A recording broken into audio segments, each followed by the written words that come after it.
Hi everyone, I'm Aliana and I'm currently employed with Madera County Behavioral Health as well as a peer counselor here at Matilda Torres.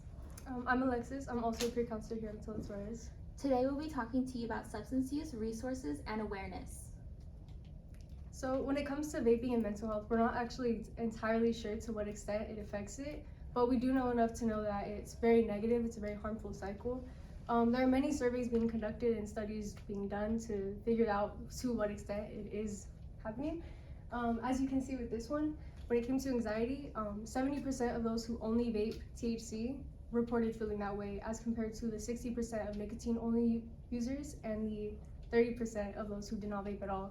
When it came to depression and suicidal idealization, over half of all smoking groups did report feeling that way, as compared to the 1/3 of non-vapers who did. So to put that into perspective, if you and 9 of your friends all vape, so 10 in total, 7 of you are feeling anxious, but over half of you are considering suicide, and over half of you are feeling depressed on a day-to-day basis.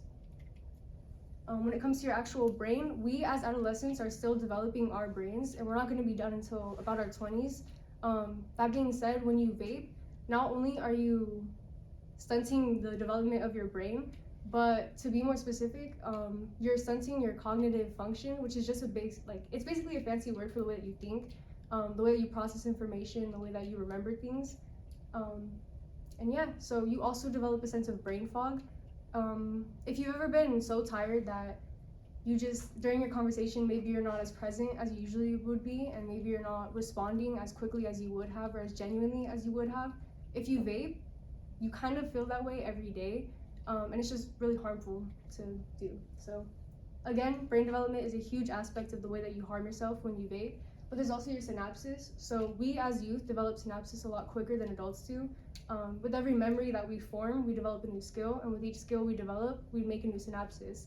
So when you smoke and when you vape, not only are you harming the synapses, but you're harming what that means. So synapses, they are the way that your brain cells communicate, and they are just the way that your brain can talk to itself. So to make that connection, you're harming your mood, your attention span, and your impulse controls. So as you make decisions, it'll be harsher and not as fully thought through. There's also lead. Not all vaping devices contain lead, but a lot of them do. So when you vape and you're allowing the vapor to go to your brain, you're opening up the doorway for potential brain damage and the development later on of neurological illnesses such as Alzheimer's. There's also the nicotinic receptors, which basically, for specifically nicotine vapors only, the vapor inside your brain mimics the chemical that nicotinic receptors respond to. So not only is the nicotine freely roaming around your brain because your brain can't pinpoint it and find it and get rid of it, but it's also, again, affecting the way that you are remembering and learning.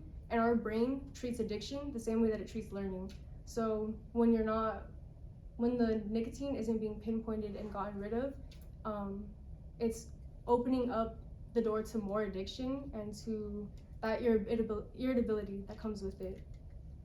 Going back to the disorders, depression and anxiety, youth tend to go to vaping as a sort of coping mechanism, but it's a harsh cycle in the sense that if you don't have depression or anxiety, if you haven't actually been diagnosed, you'll still feel as though you'll feel similarly to someone who has been diagnosed if you're vaping every day, because the symptoms are still present, and if you have been diagnosed, you're only increasing them. So regardless, it's going to be as if you have been diagnosed with depression or anxiety. Yeah, so right now, the leading health problem or mental health problem we see right now for youth is depression. Depression has become a big issue with youth who vape or consume any nicotine product or THC product or tobacco because of the following things they do. They start isolating, start removing themselves from things they want to do or they are currently doing. They start feeling different urges, they start feeling different moods, because they change the way you think, the way you process things. We also see in physical health, we see a change because these types of products have all sorts of chemicals and things that are not supposed to be in your body.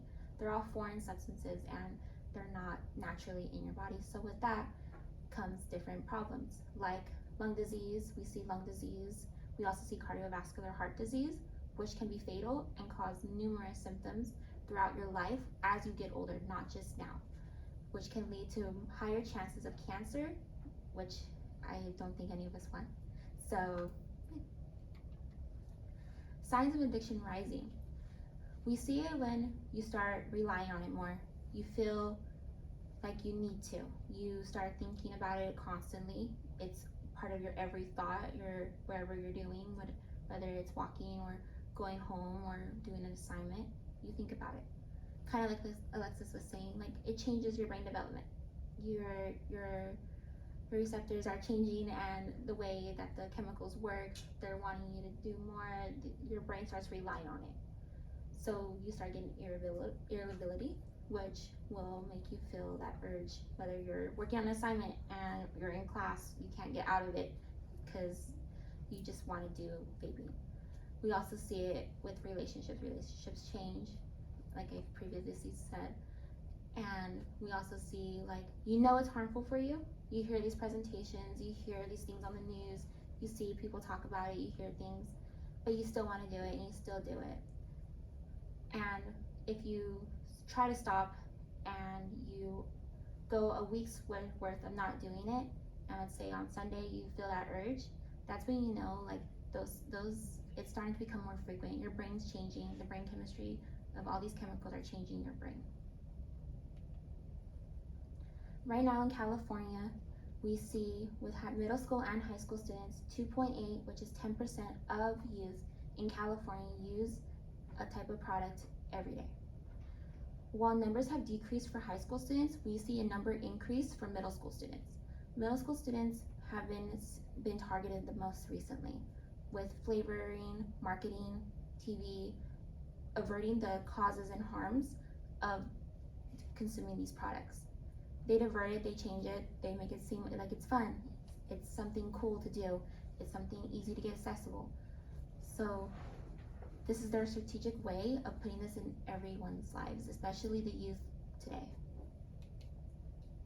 In everyday life, our brain development changes, just like Alexis previously mentioned. We're not developed until we're 20. So with that, like even doing a simple task like typing or thinking a simple thought, all of that changes because your brain is trying to keep up with all these things you're putting into your body. Your grades may go down, things may change. It affects all different aspects, your relationships, whether you're doing sports or if you do any type of activity, because your body is processing everything you're doing to it. Here at Matilda Torres on campus, we are limited on resources for particularly SUD services. However, we do have services in our neighboring and local areas, such as here in Madera and Fresno. In Madera, we have our Madera County Behavioral Health. They're open Monday through Friday, 8 a.m. to 5 p.m. You call that number, it takes you right to our front main line, and you can call and say if you need a problem, if you have SUD problems, or if you have mental health problems. They'll assist you and they'll direct you to the right person. We also have our SMASHA helpline, which is available 24/7, text and call, and they're willing to help you with any crisis. Let's say you get into a bad situation or you feel like you're having like an overdose or something, they're willing to, or you're feeling the urge to vape and you don't know what to do, they're able to help you. We also have the Fresno New Connections, which is an adolescent facility particularly for SUD services. They're a facility that's inpatient where you can call them and they'll assist you with further action. We also have our CARES team, which is a crisis mobile team. They'll come to you wherever you are, whether it's home, school, or outside of school, anywhere. They'll come to you and they'll provide services. Same number as Madera County Behavioral Health. You'll tell me you need the CARES team, the crisis mobile team, and they'll come to you. On campus for mental health services, we have many. We have school counselors. We don't have SUD counselors. We have our peer counselors. We also have our health and wellness in B building. We also have our grievance group with the school counselors. We do not have SUD groups. We do have, again, our SMASHA helpline. We also have our Madera County Behavioral Health for mental health services. They have clinicians and caseworkers open and available for any services you may need. We also have our 988 suicide and crisis helpline, which is very simple, same as 911 as you would call. that's a helpline that's accessible anytime. If you're feeling suicidal, if you're feeling like you're lost or you need someone to talk to, they're there and they're an open resource. All these resources are for everyone to use.